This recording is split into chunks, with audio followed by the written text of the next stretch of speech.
You have just reached the last video, not just for this quarter, but for the entire school year. Allow me to congratulate you and thank you for watching this video and the other videos that I made. For the last time, let me greet you. Hello guys, it's Teacher Adam. Welcome to English class.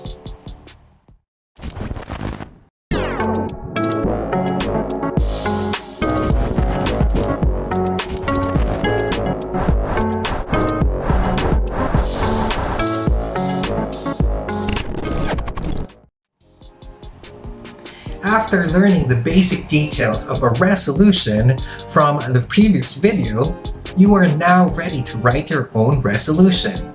If it is your first time to try writing one, do not worry because this video aims to help you. Our last topic is about the guidelines and format in writing a resolution.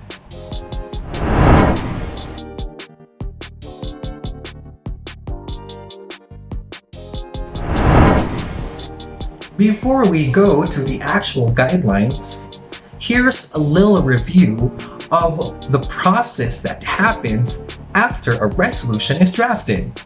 It is called amendments.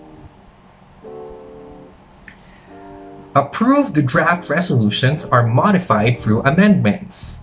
An amendment is a written statement that adds, deletes, or changes an operative clause in a draft resolution. The amendment process is used to strengthen consensus on a resolution by allowing delegates to change the operative clauses. Reminder: the preambulatory clauses cannot be modified. There are two types of amendments. First is a friendly amendment. It is a change to the draft resolution that all sponsors agree with. After the amendment is signed by all of the draft resolution's sponsors and approved by the committee chair, it will be automatically incorporated into the resolution. Second is an unfriendly amendment. It is a change that some or all of the draft resolution's sponsors do not support and must be voted upon by the committee. This also refers to delegates who did not write this resolution at all, but see the potential in it as long as several changes are made to it. The sponsors of the amendment will need to obtain a required number of signatories in order to introduce it. Prior to voting on the draft resolution, the committee votes on all unfriendly amendments. Writing an amendment is very simple. All you have to do is make an operative clause that adds, deletes, or changes an operative clause in a draft resolution. Examples include: adds an operative clause that reads, 14 encourages all Latin American countries to, deletes operative clause 9, changes operative clause 1 to read, 1 calls upon the Red Cross to provide low-cost medicines. To assess the strength of your clauses and to see if there's a need for amendments, here are questions that you must ask yourself. Number 1. What is the action this clause takes? 2. Who takes it? 3.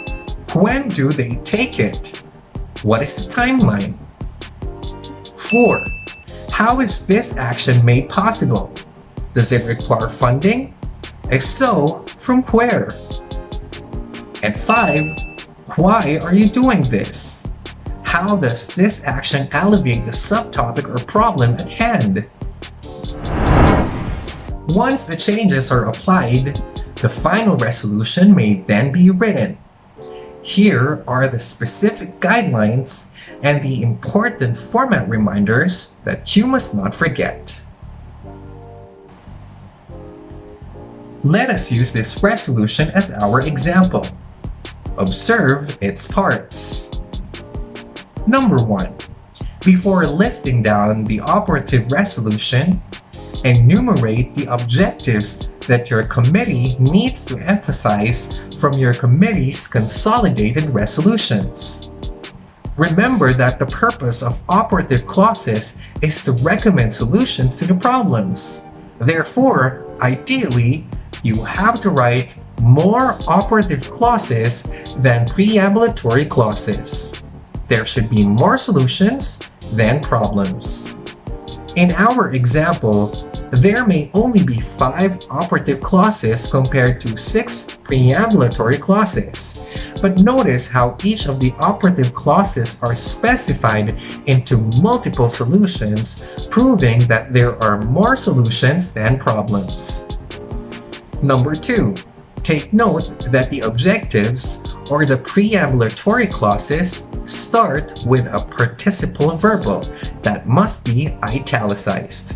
Notice the verbs defining, clarifying, expecting, noting, boosting, and encouraging. Number 3. List down your operative resolution in logical order. Make sure each one is connected to one another and focused on the central goal. Notice how the first operative clause gives a solution to the first preambulatory clause, which shows the need to define sensitive terms. Number 4. Begin with present tense verb in writing the operative resolution. Notice the verbs emphasizes, recommends, encourages, suggests, and calls.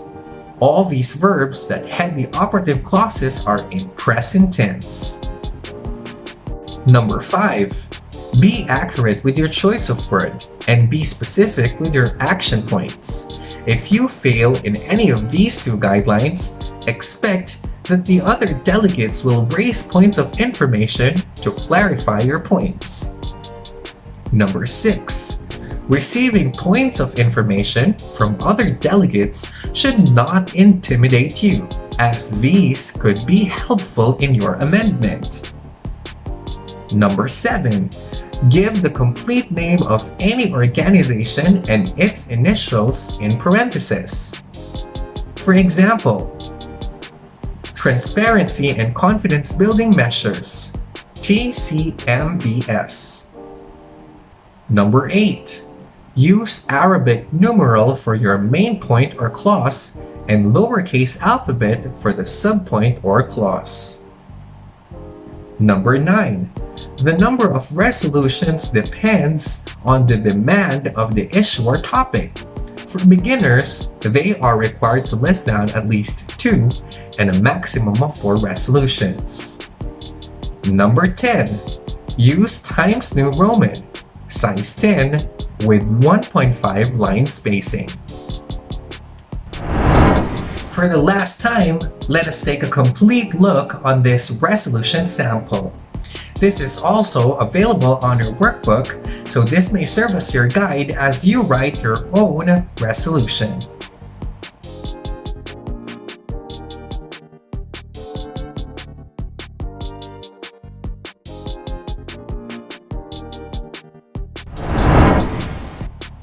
You are now ready to write your own resolution, so it's time for you to accomplish homework number 32. Directions. Log into your Schoology account. In your homework folder, locate the file to know the complete instructions. For questions, send me a message. Don't forget to submit your work before the deadline. And just to give you an idea, it is time for you to draft your own resolution paper together with some of your classmates. Before this video ends, let's have a quick reflection. Here is a Bible verse related to our lesson for today. Matthew 7:7. Ask, and it will be given to you. Seek, and you will find. Knock, and it will be opened to you. Our last lesson for the entire school year reminds us of how the Lord makes His help available for all of us. In a resolution, the answers to problems are suggested. But with God, You just have to ask Him, seek His presence, and knock on His door, and the answers to your heart's requests will be given to you, provided that it is according to God's perfect plans and will. The Lord is faithful, good, and generous. For whatever problems He allows us to face, He will never let us down. It's just a matter of connecting and communicating with Him, and you will find the best solutions to your problems and needs. Praise be to God. It's now time for me to say goodbye. Thank you for watching this video. And as always, if you have questions or clarifications, you may send me a message or let me know about them in our live class. You may also book a consultation schedule for the very last time. I sincerely hope that you learned a lot from English class. Congratulations for reaching this far and for successfully finishing school year 2020-2021. This has been Teacher Adam saying, stay safe and God bless.